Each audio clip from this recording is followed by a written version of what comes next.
नमस्कार गाइस। कुछ technical problem हो गया था मेरे मोबाइल में, जिसकी वजह से मेरी कैमरा की क्वालिटी एकदम गंदी हो गई थी। अभी थोड़ी सुधरी है। तो मैं कहा था, आज हम स्पिरिचुअल लेक्चर लेने वाले हैं, पर उससे पहले आपको कुछ अपडेट्स दे देता हूँ। मुझे माफ़ करना कि मेरे लिए ये जो सेटअप है, मेरा गौरव आपको पीछे दिख रहा है, मैं इसका कुछ कर नहीं सकता हूँ। मेरे पास कोई इसका कुछ नहीं कर सकता। दूसरी बात, मेरे जो कॉस्ट्यूम है, कुर्ता पजामा और पगड़ी, वो मैं हटा रहा हूँ, क्योंकि बहुत थोड़ा अनकंफर्टेबल लगता है उसमें मुझे। वो पगड़ी बार बार बांधनी पड़ती है, तो उसके जगह ये कैप लगा ली है। फिर भी हमारी बातें सर उतनी रेलिवेंट रहेगी। तो कहाँ से शुरुआत करूँ मैं? आज का टॉपिक होने वाला है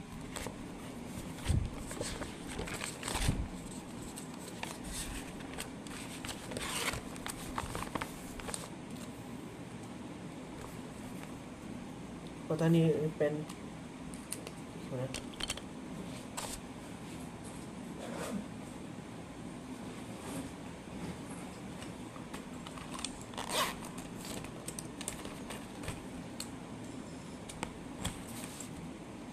डेथ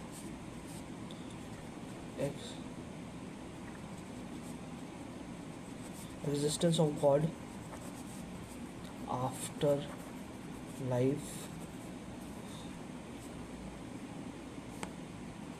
कर्मा।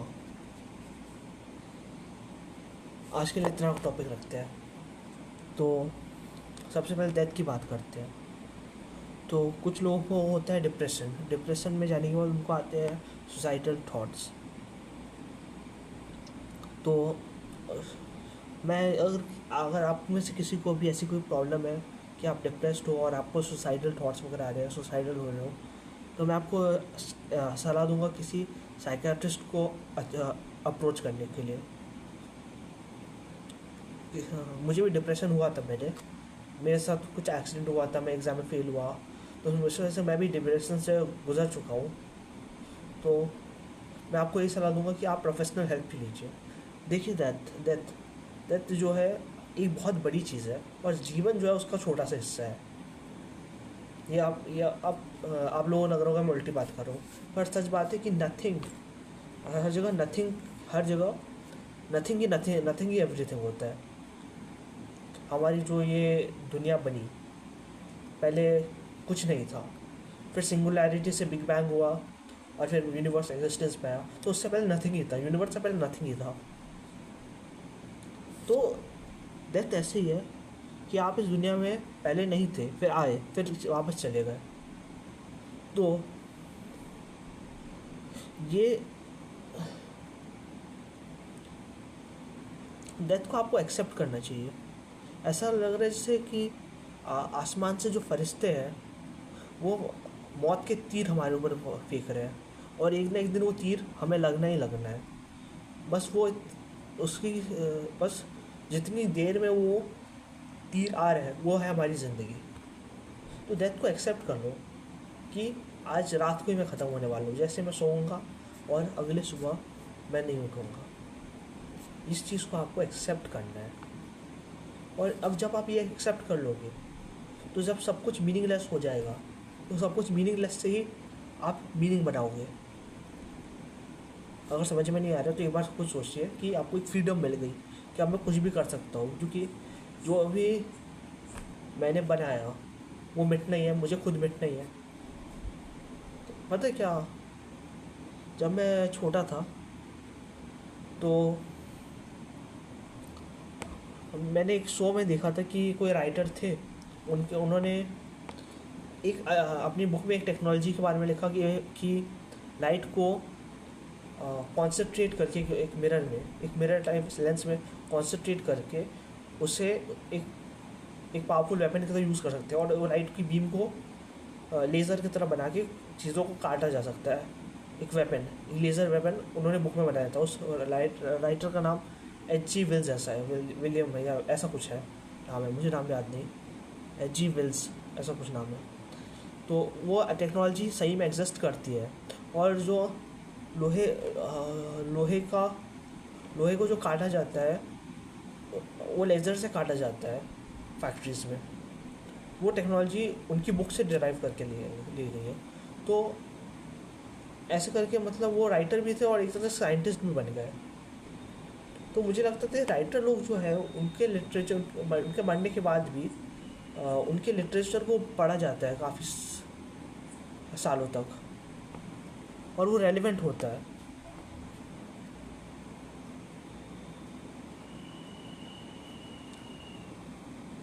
तो मुझे भी राइटर बनना था। मैंने बुक्स लिखी, पर अब सोचता हूँ उन्हें पब्लिश करने का फ़ायदा ही नहीं है, क्योंकि पब्लिशिंग में मुझे बहुत पैसे लगते हैं और कहानियाँ उतनी भी दमदार नहीं है मेरी। अनलेस मैंने वो जो बुक लिखी स्पिरिचुअलिटी के ऊपर, तो स्पिरिचुअलिटी का ऐसा टॉपिक है जिसमें कुछ भी चीज़ें डिफाइन नहीं हो सकती, डिफाइन नहीं है स्पिरिचुअलिटी। फाइन हो जाएगा।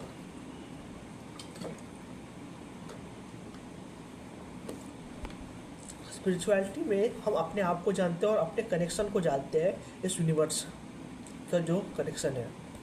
तो स्पिरिचुअलिटी में कुछ डिफाइन करने के लिए नहीं था, या उसमें कोई लिमिटेशन नहीं थी कि इतना एक्शन डालना है, इतना रोमांस डालना है, या इतनी फिलॉसफी डालनी है। ऐसा कुछ नहीं था, और जो मन में आए वो लिखो। बस वो लोग को इम्प्रूव करने के लिए होना चाहिए। डेथ के बारे में बात करते हैं। आप में से हो सकता है किसी के पेरेंट्स की डेथ हो गई हो, या फिर किसी रिश्तेदार की डेथ हुई हो, या फैमिली में किसी की डेथ हुई हो। तो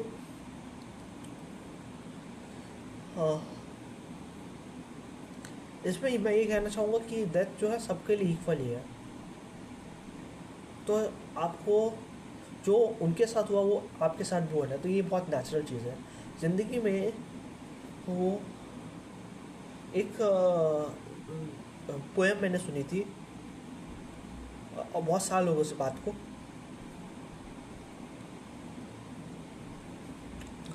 शोक के योग्य नहीं है वो लोग जिनका लिए तू शोक मनाए, पंडित जैसे बोले वचन, सच्चे ज्ञान से मुंह चुराए, दया की अग्नि काल जलाए काल बुझाए, ज्ञानी डर चिंता करते नहीं, कोई जगत में आए या कोई जगत से जाए। तो डेथ को एक एक्सेप्ट करो, उसके बाद आपको अपना जीवन मीनिंगफुल लगने लगेगा। अब बात करते हैं एग्जिस्टेंस ऑफ गॉड की। मैं मानता हूँ कि गॉड कोई पर्सन नहीं है। हम क्या कर देते हैं कि हमारे पास जितनी भी किताबें हैं, वो किताबें हो सकती है Gita, Quran, Bible, Hebrew Hebrew Hebrew language है, या फिर बुक है जूस की जो भी बुक है, जो जैन की बुक्स है, या जो बुद्धिस्ट बुक्स है, जो भी बुक्स होती है, उसमें गॉड को एक पर्सन की तरह दिखाया जाता है कि वो एक पर्सन है, और वो आपकी सूझबूझ के हिसाब से आपके कर्म का फल आपको देता है, और या आपको अपनी सूझबूझ के हिसाब से आपको जज करेगा, और आपको स्वर्ग या नरक में भेजेगा। और वो दुनिया में जितनी भी प्राकृतिक चीज़ें होती है, सुनामी हो गया, नहीं सुनामी वगैरह छोड़ो, सूरज उगता है, सूरज डूबता है, बारिश होती है, हवा चलती है, सब चीज़ें वो कंट्रोल करता है। तो ऐसा हाँ हमें बना के दे दिया गया है। सपोज़ आप एक ठेले पे गए, आपको एक समोसा खाना है, और उस ठेले वाले ने उस समोसे को ऐसे तोड़ा, एक एक कटोरे में रख के उसमें क्या बोलते हैं, सेब वगैरह डाला, प्याज डाला, उस खटाई वटाई, दाल वाल जो भी है, वो जो चने की दाल जो रहती है वो डाला, और उसकी चाट बना के आपको दे, समोसा चाट दे दिया। तो वैसे ही है, आप उस समोसे को समझ नहीं पा रहे हो, आपको समझना है समोसे को, जबकि आपको दिया जा रहा है समोसे की चाट दी जा रही है, दोनों में अंतर है। भगवान कोई पर्सन है ही नहीं, भगवान एक फोर्स है जो यूनिवर्स को चलाता है, एक कॉन्शियसनेस।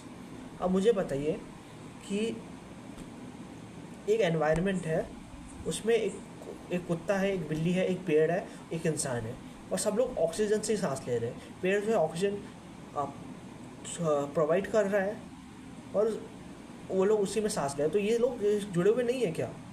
क्योंकि जो हवा उस कुत्ते ने ली अंदर और एक्सेल किया, वही हवा हमने ली और इनहेल किया, एक्सेल किया। तो मुझे ये बताओ, क्या इस हिसाब से क्या इस एनवायरनमेंट में हम सब लोग कनेक्टेड नहीं हैं? जैसे ये ज़्यादातर संदीप महेश्वरी जी अपने वीडियोस में बोलते हैं कि एक लहर है पानी की, वो पानी के ऊपर आती है और फिर नीचे वापस उसमें चली जाती है। एक बूंद है पानी की, वो थोड़ी देर के ऊपर, एक बबल है पानी का, वो थोड़ी देर के ऊपर आता है और फिर वापस उसमें पानी में मिल जाता है। तो सब हर जगह पानी ही पानी है, हर जगह यूनिवर्स ही यूनिवर्स है। यूनिवर्स में हम सब लोग एक दूसरे से जुड़े हुए हैं, एक कॉन्शियसनेस से जुड़े हुए हैं, एक लाइफ से जुड़े हुए। तो ये जो जीवन के अलावा, इस कॉन्शियसनेस के अलावा कोई गॉड है ही नहीं। गॉड को पर्सनलाइज करना बंद करो, पर्सनलाइज करना बंद करो। ये नेचर ही भगवान है जो आपको ज़िंदा रखे हुए है। और सबसे ज़्यादा दुख की बात होती है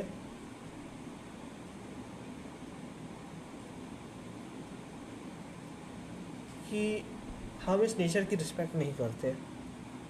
हम पूजा पाठ के नाम पे नदियों को गंदा करते हैं। हाँ,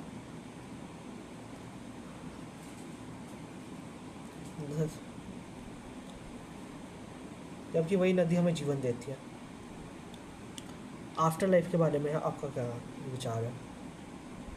आफ्टर लाइफ, मैं मानता हूँ कि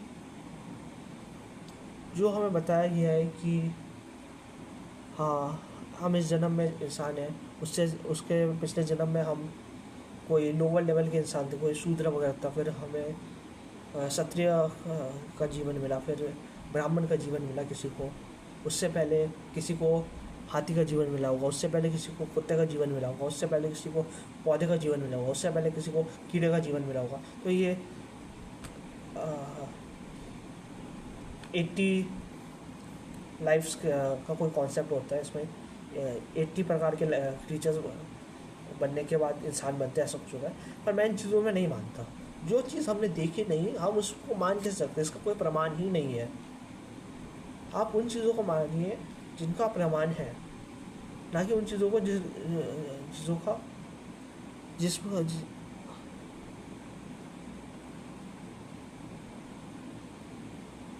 जिसका कोई प्रमाण है ही नहीं।